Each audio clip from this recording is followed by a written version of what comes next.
Hey everybody, welcome back to AEW Yays and Booze. Folks, I'm not saying nothing, but we're on a little bit of a roll. Welcome everyone to the show. If you don't know what Yays and Booze is, basically I asked a bunch of you for your hot takes about AEW Dynamite last night. You delivered. We're going to go over them today. I'm going to give them a yay or a boo. It just means I agree or disagree. With that said, please subscribe, turn on the bell for notifications, leave your likes, leave your comments. We're creeping up on 10K. Check out my Patreon for 3 to 5 match watch longs a week, and I don't know, all my socials, my music, all that stuff. Okay, we're going to dive right into it today. The Don Callis family and the Death Riders are two of the best factions right now in AEW because they are full of talented and great wrestlers. Sure, we'll start off with a yay. I don't remember the last time we started off with a boo, to be honest with you. We'll start with the Don Callis family. They're fantastic. Just adding Andrade, even though he was absent from the group this week. Don't know if he's already kicked out. But it's interesting to see just how stacked that faction is and then the inner turmoils within it, right? Specifically, Okada and Takeshita.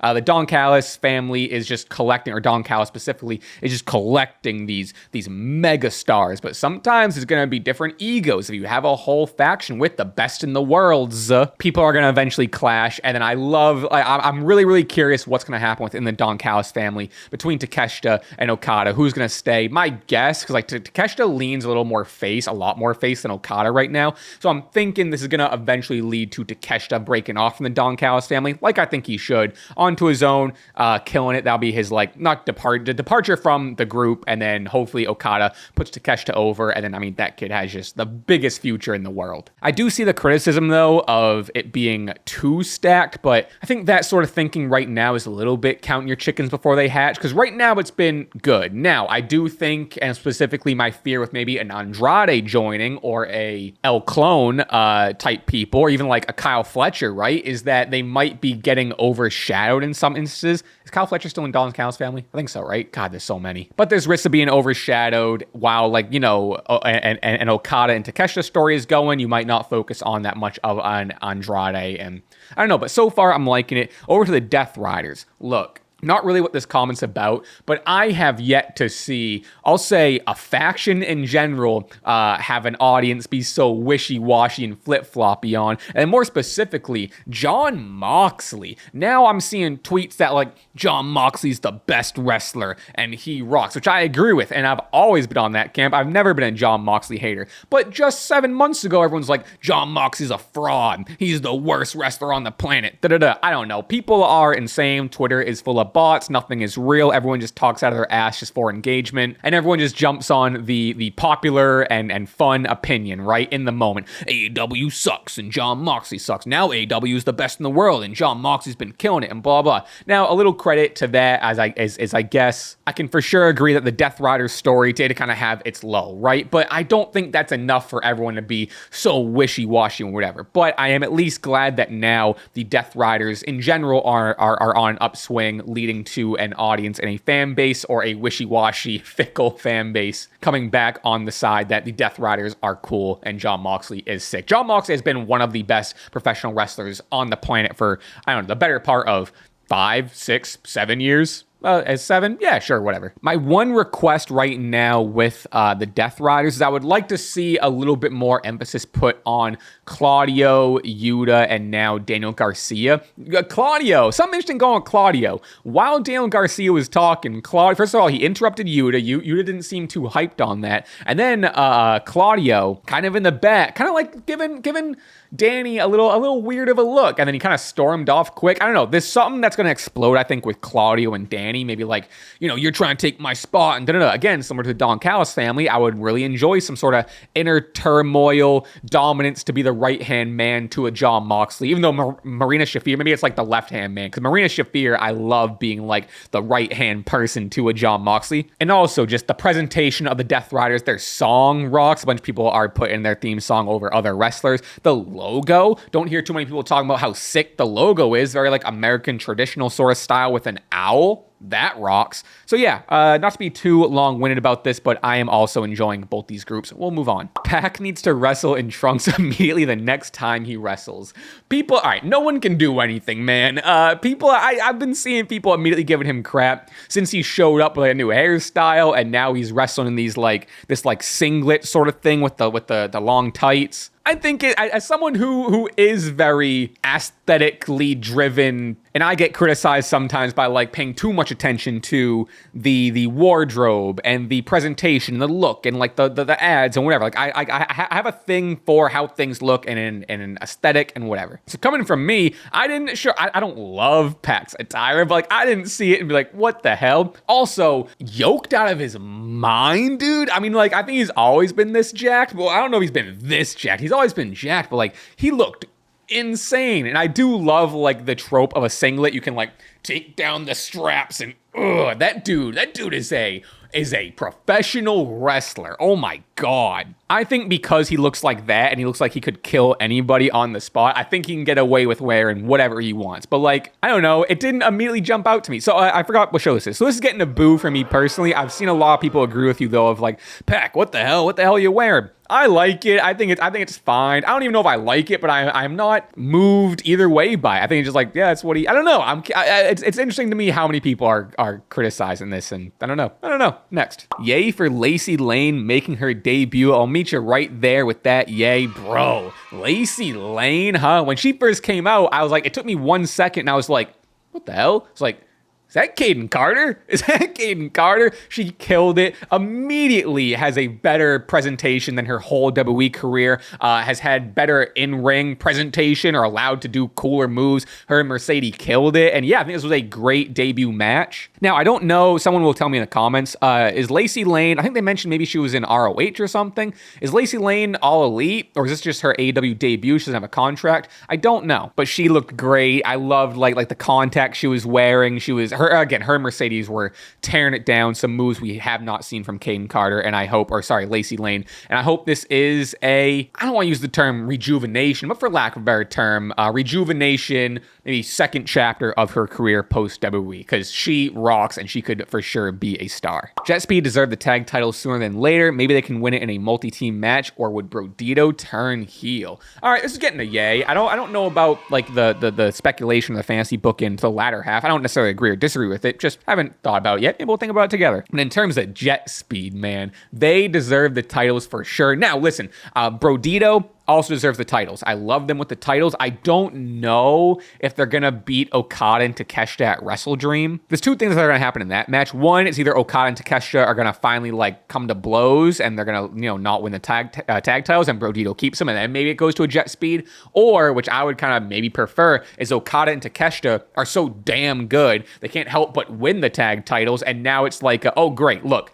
now we have the tag titles and we hate each other, and that's just really more building blocks to that inevitable Okada versus Takeshita match. Now, with that latter thing happening, that does kind of hold up the tag titles for Jet Speed, but in a very general sense, this is getting a yay because Jet Speed rock, Speedball Mike Bailey rocks, and I'll tell you what, Kevin Knight, not just like compare the two whatever, Kevin Knight, something special about Kevin Knight. This Kevin Knight guy is going to be a future world champion. I am putting my money in the Kevin Knight stock early, and I encourage you to do so. This is AEW financial advice, so you can take that to the bank. And then for Brodito turning heel, it'd be interesting. I think it'd be really cool. I haven't really seen Brodito's work as a heel, and Brody King is just a monster. Can really play that like either side of the coin, heel or face. Like, that'd be cool. I don't know if I really see it. I think at this point, we just have to get past Wrestle Dream, and I'll have more of a comment on that. But like I said, regardless, Jet Speed, they rock. Both these guys have a really, really big future, and they should get the tag team titles because that would be their big first accolade in AEW in what seems like is going to be a long career for the two of them. Mercedes is a fantastic wrestler, and I like her gimmick, but she is in dire need of being put into a good program. After the Owen Hart tournament and facing Toni Storm, it just seems like they've been directionless with her. Yeah, I agree. This is for sure getting a yay. It's honestly a bigger problem that AEW faces often as of recent memory is they have really great and compelling in-ring matches that sometimes don't need a story. Sometimes you can just have the story based on you're the world champion, I became the number one contender by climbing the ranks, and I deserve it, and blah, blah, this is a sport. However, what they're often missing in their big title feuds or world titles are these like really compelling stories. Now, they have hit crazy with like an MJF and Punk, a Swerve and Hangman, a bunch of different like Elite and Kenny stuff. So when they hit, they really hit. But just look look at like Joe and Hangman. Wow, the promo last night with Joe and Hangman was really compelling, and Joe kind of doubled down. It's like, I don't take disrespect, and you're gonna give me the belt, and I'll show you what a true champion is. Kid kind of lil broing him, and Hangman kind of just like, oh, I'm gonna show you, I'm gonna beat the respect into you. I like that story. It's simple, but it works coming off of what was built with the small little disrespect that Joe was given by Hangman unintentionally the week prior. Point being, though, it's not like the deepest story for a big world title match at Wrestle Dream. Regardless, the match is gonna rock. But to bring it all the way back to Mercedes, I do agree with you. Like her match with Lacey Lane was fantastic, but there is just a major program lacking with her. They had some stuff going with Harley Cameron, but I really want to see some sort of intense Mercedes Moné. Maybe like, someone is trying to claim the throne and come for her belts. And I don't know. There's definitely something you can do. I don't know what the answer is, but this is getting a yay. Because I do agree, like post Owen Hart tournament, Tony Storm feud, it's kind of just been like relying on her being the belt collector, which is cool and is great, but like might kind of get to the point of it's running its course, and I like some more emotion in this Mercedes Moné AEW character, personally. All right, this says, with a really blurry screenshot of a GIF, this says, there is literally nothing Jon Moxley can think of when it comes to making Darby say, I quit. I fully agree. This is also getting a yay. I can't wait for this match. It's not going to be a lot of people's cup of tea. It's going to be bloody. It's going to be brutal. It's going to be deathmatch style. Last night, Darby threatened to blow up Daly's place with a Molotov cocktail, and he was running around the taser going zzz, zzz. I would be shocked if Darby Allin loses, because Jon Moxley has that same like DNA buildup as a Darby Allin does, in the sense of he's a maniac and loves pain and whatever, but Darby is just one or two levels more insane than Moxley, and I think it's going to be something that Moxley is currently learning and will learn at Wrestle Dream, of like, oh my god, this guy will literally die before he says I quit. He successfully came up and down from Mount Everest. I'm really curious what they're going to pull out here. I think we're going to see some hardware in terms of just like some screwdrivers and toolboxes stuff. Don't know. I mean, like not Jon Moxley. I think Darby Allin is getting tased this match. If I have any prediction, and people are going to hate this, Darby is going to bring the taser. Jon Moxley is going to end up picking it up, and he's going to tase Darby Allin. And I for sure already see it in my head backstage. This lunatic Darby Allin was like, we should do in this match? Tase me. So I think that's what's going to happen. And I still don't think Darby's going to say I quit, because he's nuts. But I agree. Once you start pulling out tasers and Molotov cocktails, as Jon Moxley, you got to start thinking, I don't know what I can do here. Lacey Lane and Casey Catanzaro debut as a tag team in the women's tag team tournament. Sure, this is getting a yay. Are we going boo-less this episode? Did I give it a boo in this episode? I don't remember. First of all, super sick addition of women's tag team titles. I feel like I haven't talked about that too much on really any platform, but no, it rocks. I love AEW, given as much as the conversation is going to be like they do have a lot of titles, but I do think a title that is going to help a division is women's tag team titles. I think they can book them a lot better than WWE is currently booking them. And then sure, Lacey Lane, KC, the KC's reunion in AEW. I love it. I think their style really fits AEW. I think a lot of people were speculating once they departed from WWE that they would show up in AEW because of their style. And I think that'd be great. I don't think they'd be really great inaugural champions. I mean, they should have been world champions, WWE champions, tag team champions when they had their time in WWE. So this is almost a nice little like, hey, you deserved it then. We're going to give you the tag titles now. Go kill it. Granted, seeing Lacey Lane last night and knowing what Casey can also do, I think they'd also be great singles competitors, especially, seeing Lacey Lane. I haven't seen much of Casey. I'm not sure what Casey's doing. This is the first time I've heard her name brought up in a while, so I don't know if she's like even still wrestling or she's been doing indie stuff. I really have been pretty unaware of what Casey's been doing. Regardless, they're a perfect fit. It's getting a yay. Moving on. All right, last one here. Back to Mercedes Moné. This says Moné needs to drop the belt gimmick. The collecting of every single belt in an indie promotion within a 2-mile radius is so annoying now. All right, I see where you're coming from, and I'm not even saying that I wouldn't get to this point.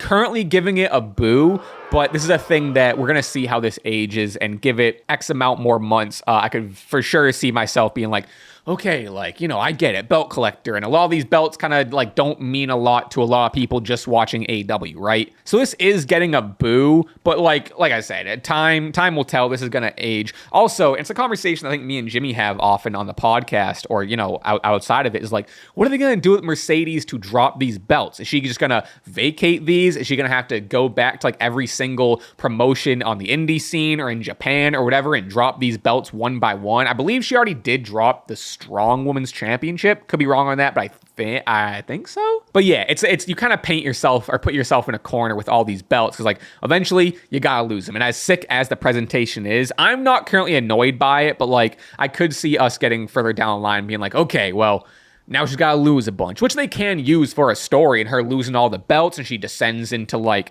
a depression or madness or whatever, and has to build herself back up maybe as a face. I don't know. There's a lot you can do. I just do think you have to like stick the landing, but I see where you're coming from. It's a very light boo, but that's where I'm at. All right, folks, that's where we're going to end it here. Please remember to subscribe, leave your likes, leave your comments. We're creeping up on 10K. Hit my Patreon for match watch-alongs. Check out my music, Raspy Taylor, on all platforms. Other than that, I'll see you in the next one. I'll see you tomorrow. Thanks for being here. I really appreciate it. Peace.